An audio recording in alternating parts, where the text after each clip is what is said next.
Welcome to this edition of On Deck with Mercury. I'm Mercury Payton, Town Manager of Vienna, and fall ends in just a few weeks, with winter officially beginning on December 21st.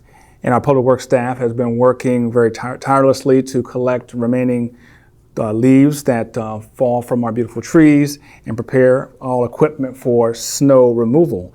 And so joining me here at the Northside Property Yard with an update on those particulars are, to my far right, Public Works Director Brad Bear. Hi, Brad. How are you? I'm doing well, thank you. Thanks for joining us. And our Operations Superintendent Jeff Tofano. Hi, how are you? I'm good. How are you? I'm doing great. Congratulations on the promotion. Thank you. Thank you. All right. Good to have you here. I feel confident right here that you're right next to me. Absolutely. I know all is well. Yes, all is absolutely. Well. So let's start talking leaf collection and all that's going on with that. I know I've been raking my share of leaves over the last couple of weeks, and the leaves get big, and then it disappears all of a sudden. So how does all that happen? Well, the crews come around with the vacuum trucks. We pick up the leaves, and we make 3 passes through town. And then we dump them over on Beulah Road at the leaf mulch site. So. Okay. And let's see. Sometimes the piles get kind of big. Mm-hmm. Any instructions with regard to them being in the roadway, and that's anything that would be good for residents to know about? I mean, obviously we want them off the sidewalk so it's safe for residents walking. As close to the curb as possible. It makes it easier. The hose swings, it picks up only so far, and then we have guys that'll rake it into the leaf machine. So as tight of a pile as you can get. Got it. And I know sometimes at least me, I don't know about everybody else in town, but sometimes we're raking and blowing the leaves and such, and there can be twigs and branches and such. Should we just put all that stuff in there, or should we try to maybe the branches, the little twigs or whatever, should we try to remove those? I mean, how does all that work? So anything other than leaves really shouldn't be in the pile. You would get rid of the twigs and stuff like that, normal brush pickup. The machines really aren't meant to handle anything more than leaves. And big sticks, rocks, stuff like that get from your yard into those leaf piles, they will mess the machine up. Okay. All right. Well, that's helpful for me to know. I'll stop doing that. So when the leaves are picked up, I think where do we take them from there when they get picked up? So once they get picked up and the truck gets full, it'll disconnect from the machine, and then it'll haul them over to the Beulah Road site, and then we'll condense them into a pile over there until we complete all our passes through town, and then we haul them out to a mulching and recycling place. Okay. So I know at one point we were grinding them. We're not doing that anymore. No, we are not. And so how's it, I know you were with the team before and now, so what's the difference, practically speaking, from when we used to grind them to now? The big difference is the time it took to grind them over there, and we would then turn around and haul them out to residents that wanted to mulch, where now we stockpile it over there and then haul it out all in one big move. Okay, and if residents want mulch, are we doing that? We don't do the mulch anymore. Okay. The machine will grind them up some, but not enough to be where people would want them for mulch. And how many years have we discontinued that? This will be the 3rd year of not mulching ourselves. Okay, all right, okay. And if residents want to know, when the leaf crew might be in their, part of town, mm-hmm. How do they find that out? So if you go to the website, there's actually a link on the website that takes you to the leaf map, and it'll show you up to date as of where they were the day before. Mm-hmm. Every day we update what they did, where they are, so you know about when they're going to be in your neighborhood. Okay. And I know we do you said about 3 passes, that's on average. What happens if we have one of those seasons where there's been 3 passes, there's still leaves to get out there, people put them out there. What happens? Do we just leave them out there and just say, we'll just catch them in 12 months? No, I mean, our goal is always, so our schedule the way it is by the end of the year, have leaf collection done. So once we complete the full 3 passes, then we'll go around and pick up spot piles here and there, usually on a much smaller scale, not dragging all the gutters, but just picking up piles. Okay, okay. Any before we move on to snow and ice discussion, any final suggestions or thoughts, ideas for the public regarding leaf collection that you think is important for people to know?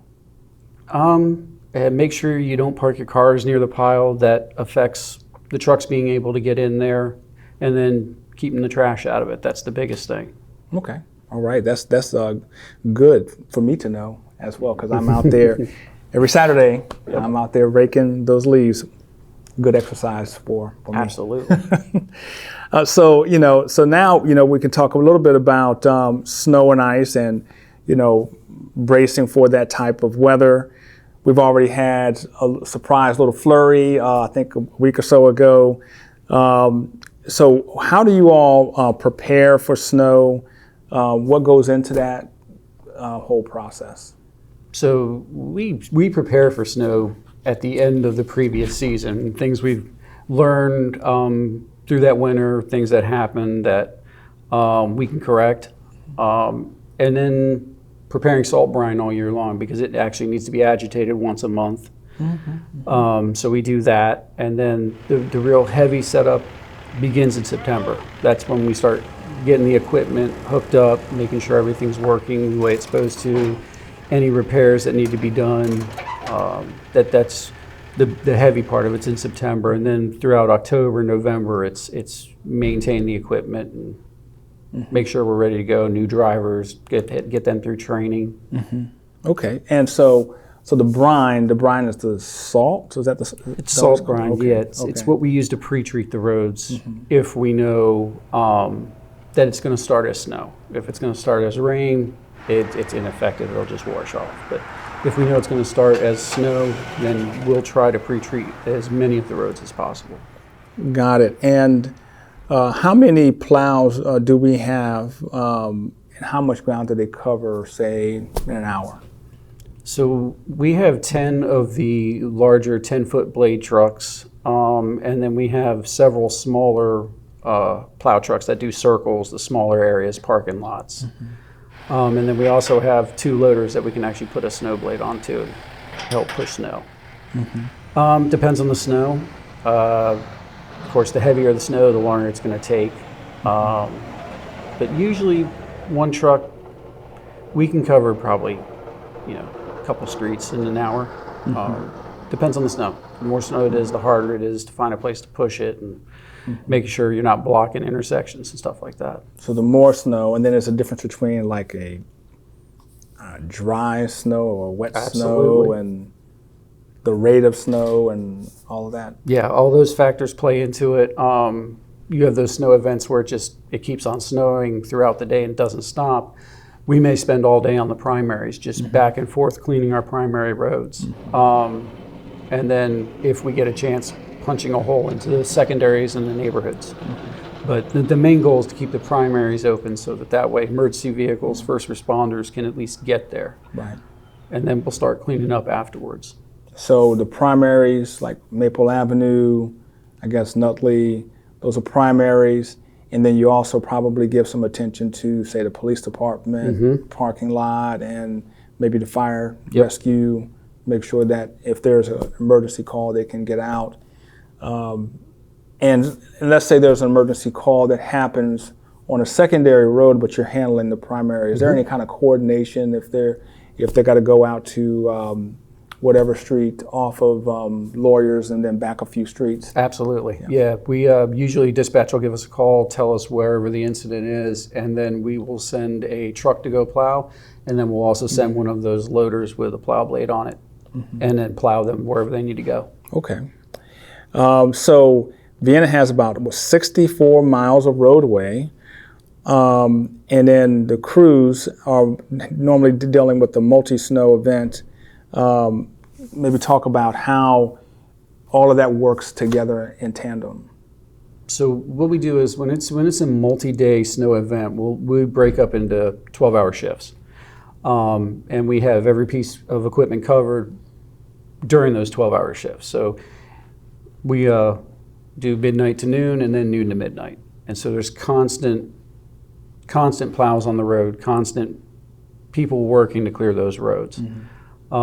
It takes a lot to organize all that. So we start planning our shift work starts November 1st. So everybody knows what shift they're on starting November 1st. Wow. And so we feed them, the employees there, to make sure that they have enough energy and they have time to rest.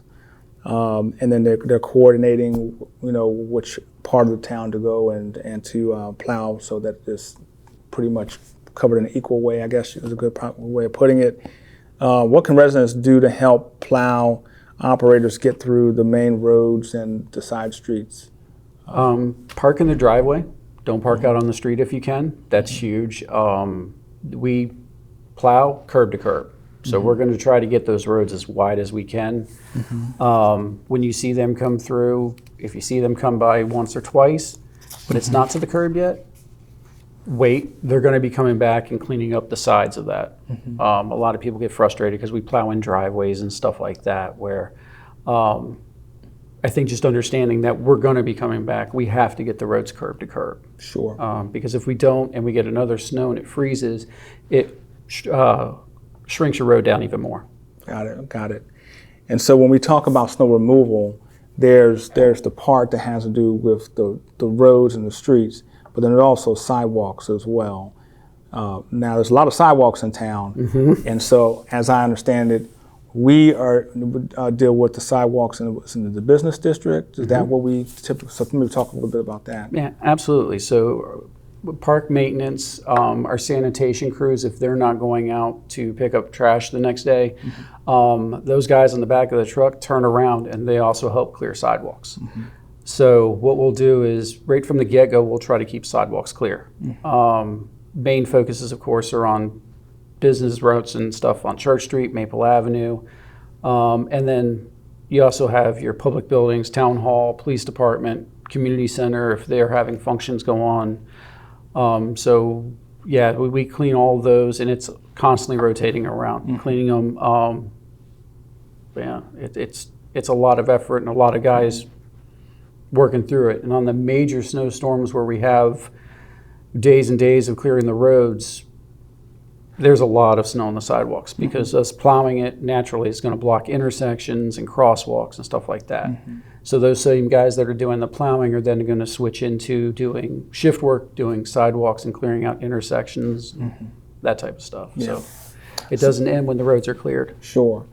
And so do you all have any protocols to monitor what the guys are, because I know shoveling snow can be heavy, by hand and all. And I know you have some of those snow blower, the RTVs. I know they look. I want to ride one of those. Yes. But if they're doing it by hand, you guys have any kind of protocols to make sure that everyone's doing it safely? With regard to their heart rate and all that. Could you hear a little bit about that sometimes? Yeah, those guys. I mean, especially working on the back of a trash truck and stuff like that. They're used to the physical labor, and so really good about looking after each other, paying attention to each other. If anybody sees an issue, they'll absolutely say something. And we have all kinds of equipment that we use for that too. The snow blowers, the ATV, we even have brooms if it's a real light snow, that makes it really easy. The Bobcats have blower attachments that we put on them to remove them and put them in the back of a dump truck if it's one of those big snows where we just need to haul the snow somewhere. But yeah, everybody's really good about keeping an eye on each other. We have check-in meetings. That's where part of the shift work comes in. You're giving those guys rest in between the shift too. Yeah. Because it's a lot of work. Now, I know you all probably are aware of where the school bus pickups are, where kids kind of gather. You guys have any particular strategy when it comes to plowing in those areas? I mean, you got to push the snow somewhere. So, and then you got some kids who walk to school, and then you've got, the bus pickups. So how do you even think about coordinating some of that? I know oftentimes schools cancel, but then they may resume in a couple of days. If we have a heavy snow, the roads might be clear, but the snow might be maybe in the way of where some of the bus pickups are or whatever. So how do you think about that kind of stuff? So a lot of that stuff comes down to citizens making sure that residents are cleaning up in front of their houses, the sidewalks. The schools clean up a really good job around the sidewalks of the school to get access to them. If it's one of those major snows, we will come through and clean the intersections and crosswalks for stuff like that. Yeah. And so speaking of citizens, so if Mrs. Jones lives to my left and Mr. Anderson lives to my right, and they're in their 90s or their hundreds, so I shovel my sidewalk. What do you think about maybe shoveling, citizens taking it upon themselves to shovel the sidewalk to their neighbors to the right or to the left? What are your thoughts about that? I mean, that happens a lot. You see a lot when neighbors, especially in a snowstorm like that, neighbors come together and work together to help, an elderly neighbor that they know can't shovel in front of their house. And so they'll work together in clearing the entire street. I mean, tragedy brings people together. So a lot of times when you have major incidents like that, it's nice seeing everybody come together and help each other out. Gotcha. Any great, profound challenges over the years that you can think of? Any kind of war stories that you can maybe share with everyone that's about 2 minutes or less? I mean, you have, of course, Snowmageddon, where it was just nonstop snow and we were running out of places to put it. So we actually started storing it at the community center in their parking lot, which the kids love because it made a really great, sledding area. But it was a lot Kids, of I guess I snow. liked it too. I wouldn't know. I haven't played in snow in so long. But yeah, no, those are the ones that are challenging, where you run out of places to put it. And even the guys, when they're plowing the roads on those heavy ones, they'll be like, I don't know where to put it anymore. Yeah. And those are the times where it's like, all right, we didn't have an alternative plan of some place to put it. Okay. Well, I appreciate all that you do. All the service you provide to the town is somewhat unique. I mean, not every community has these kind of services like leaf collection and snow removal and such, but really appreciate that. Also, as I think about it, so when these things happen, and the same crew that does snow removal also handles sanitation pickup. So maybe talk a little bit about your strategy regarding, snow happens on a Thursday and a Friday, and you got your Thursday and your Friday sanitation pickup.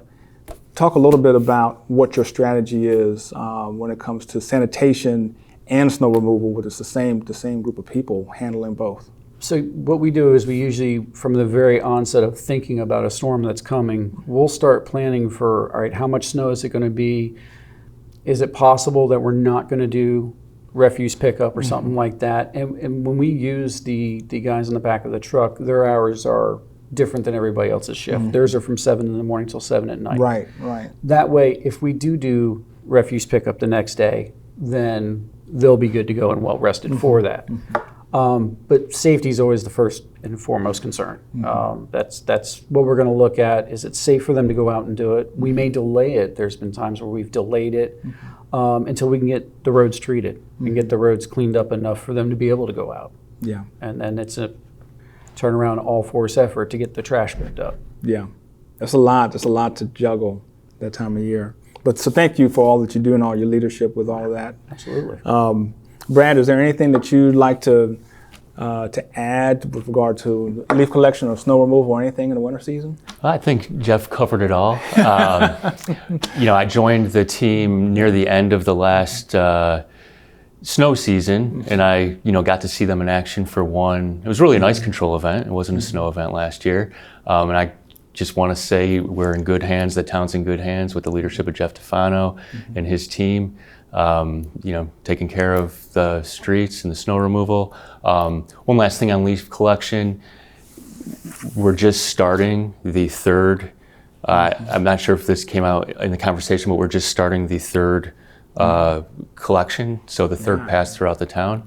And then once that's done, by the end of the year, they'll, patrol the town for the remainder of the leaves. Sure. And then we'll be done with the season. Yeah, we had like the second big pile in our court, and then it was gone. It was like just gone. I was like, wow, that's the second pass. I know there's one more pass coming at least. They've really been knocking it out of the park this year. They have been. Yeah. They have been. You know, so really appreciate all that attention to detail.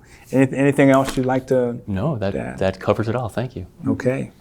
Well, thank you for joining us on Deck with Mercury, learning about leaf and snow removal.